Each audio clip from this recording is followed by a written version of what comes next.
Well,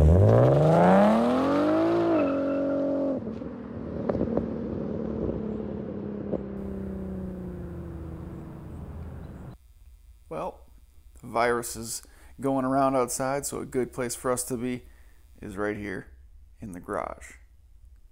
Welcome back to the channel, guys. Well, I got a couple of days off this week, so it's a good opportunity to get some things done with the car. Really excited actually to have a little bit of spare time despite the virus that's going around. I hope everyone is safe and healthy. I'm good.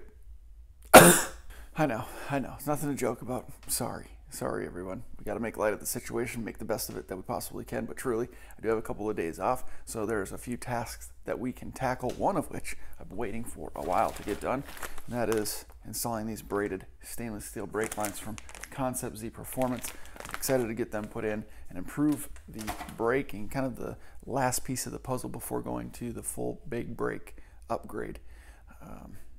Drilled and slotted rotors, more aggressive pads. We'll do, when we install these brake lines, we'll do the right there, modal, whatever, brake fluid. So we'll get everything working just as it should. But today is a different topic. The last video that I posted listed the 5 modifications that you absolutely do not need for your Infiniti Q50. It's not that the parts are bad, but they're just not necessarily. In this video, I want to talk about the modifications that you absolutely do need. Now let's be honest, this car really doesn't need anything. From the factory, it's a pretty decent vehicle. It has a decent amount of power. It's relatively fun to drive. It handles okay. It's pretty comfortable. It gets along just fine as it is off the showroom floor. However, there are a couple of parts that I would recommend that you need to really get this thing performing substantially better. I'll go over those right now. The first thing that I'd suggest for these cars is a new wheel and tire setup. In my opinion, Infiniti has not done a very good job 2014 plus with the Q50s in their wheel design selection. The Gs have pretty decent wheels in my opinion. The Zs have pretty decent wheels, but the Q50s, awful. From the 17s and the 19s, both terrible designs. So if you're going to be swapping out the tires, which would be my main recommendation of this little combination, the run flats, if you're still getting a pre-owned Q50 with run flats, they're miserable, they're horrible, they're disgusting. No grip, they ride hard, they're quite noisy. So if you're going to be swapping out the tires, select a set of wheels that you like as well. And I'll be honest, this car came with the factory 17s. Not a huge fan. The 19s, I think, are just as ugly. Another change you'll want to make is upgrading the brake rotors. Whether you have the sport model or the non-sport model like myself, the brake rotors are a weak point. They tend to warp or get uneven heating under heavy spirited driving conditions, and you'll start getting that pulsating in the brake pedal, which is no good. I have the R1 Concepts drilled and slotted rotors because there was a deal. I don't necessarily recommend the drilled rotors. Slotted is sufficient for this car, but I haven't experienced any issues with these rotors being drilled and slotted, so I'm pleased with them so far. Another upgrade while you're at it would be brake pads. Again, whether you're in the sport model or the non-sport model, an aggressive set of brake pads make a big difference. Surprisingly, or maybe not surprisingly, add to that combination with a set of braided stainless steel brake lines. You can get them from Concept Z Performance, Z1 Motorsports. There's a number of sources that you can pick these up at. This, again, is whether or not you have the sport model or the non-sport. Upgrading the brake lines in any performance style car that you have, these are going to make a big difference over the soft lines. They just won't expand when heavy pressure is put on the pedal. They will keep tight and therefore keep that braking pressure in your braking system. Good upgrade. Another upgrade that I think you need to make to get this car closer to its fullest potential is a change to the suspension.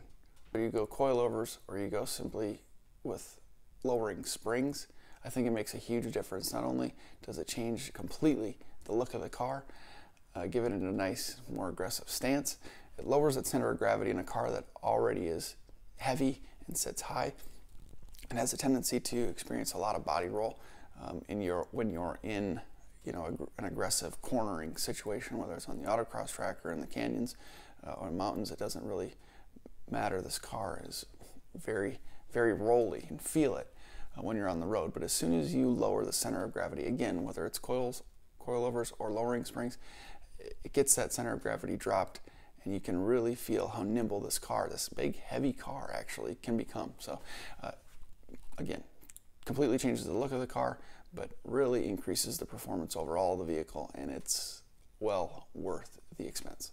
Really inexpensive modification that you can make immediately is upgrading to the AFE Power dry drop-in filters for this car. Like I said in my last video about modifications that are not necessary, you don't necessarily need cold air intakes for this car. It just doesn't respond to them. So it's not worth spending $300, $400, $500 on a set of cold air intakes when you can spend $100 on a set of high-flowing, quality drop-in filters. It's going to really improve the throttle response to the vehicle, and it actually will still give you that nice little suction noise under the hood that some of you really want to go for.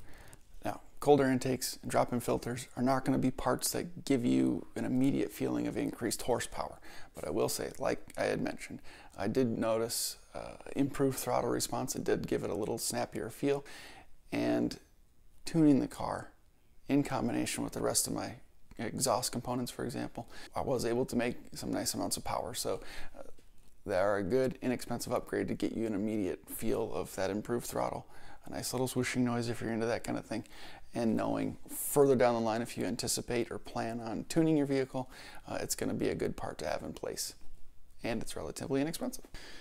Now, this next part only pertains to those of us that got the non-sport models.